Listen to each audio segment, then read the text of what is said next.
السلام علیکم ورحمت الله وبرکاته. محترم مسلمانانو خویندورونو، څنګه چې تاسو ته معلومه ده چې هم په دې نږدې ورځو کې کم جنگ انحترې د امریکا یا د ایران امریکا د اسرائیل په دې کې چې آیت الله خامنه‌ای دا پکې لګېدلی دی، نو ډېر مسلمانان دا وایي چې دا شهید دی یا شهید نه دی. اکثر خلک دا سوال کوي چې یاره شیعه کافر دی که مسلمان دی، او دریم خبر دا چې دوی ته دعا کولی شي که نشي کولی. لکه موږ څنګه وایو که نه چې الله مغفر له ورحمه ولا تعذبه انک انت الغفور الرحیم،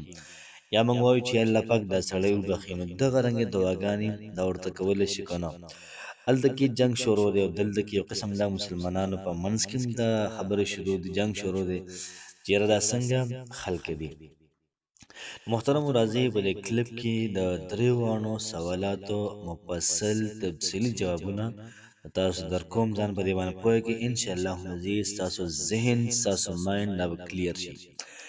کله چې محترم خبره راځي د شیعهګانو راځي،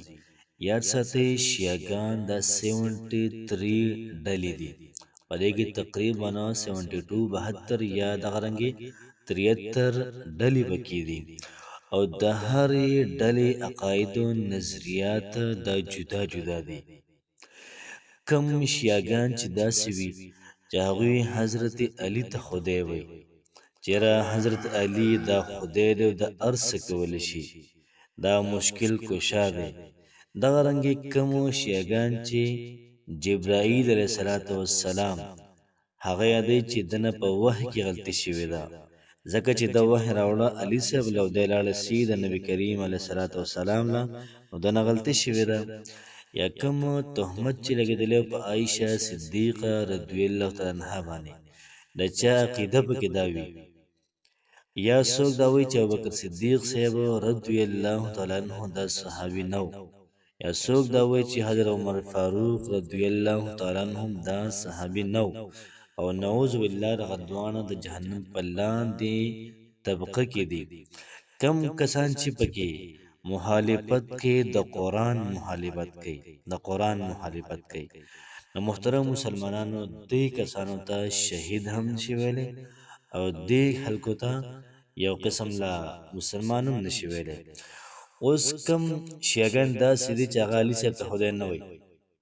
دا نه وایي چې لکه جبرائیل په وحی کې خطا شوی و، عایشه باندې کوم تهمت لګېدلی او الزام پې لګېدلی و، دا ټیک نه ګڼي. ابوبکر صدیق صاحب عمر صاحب دا صحابه کرام ګڼي، د قرآن مخالفت نه کوي، مسلمانان دي. لکه څنګه چې موږ یو همدغه شانتې دوی هم مسلمانان دي. د چا چې عقیده او نظریه دا محترمو ګډه وډی، نو هغې ته کافر ویلی شي، شهید ورته نشي ویلی. او د چا چې عقیده نظریات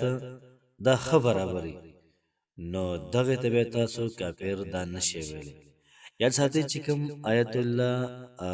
خامنه‌ای دی د وفات شو، نو علما کرام دې باره کې همدغه فتوا ذکر کوي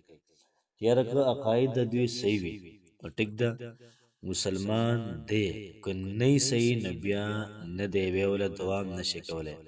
په دې ځای کې موږ وګورو یو قسم لا د حیثیت د یو مسلم کنټري د مسلمانانو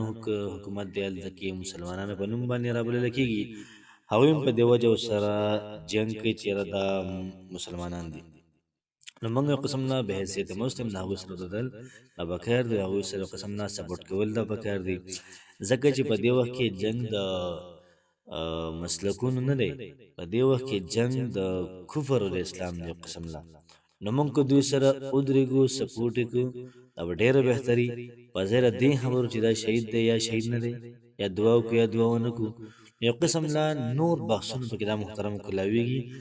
نو د اتفاق نه د اتحاد نه کار اخیستل پکار دی.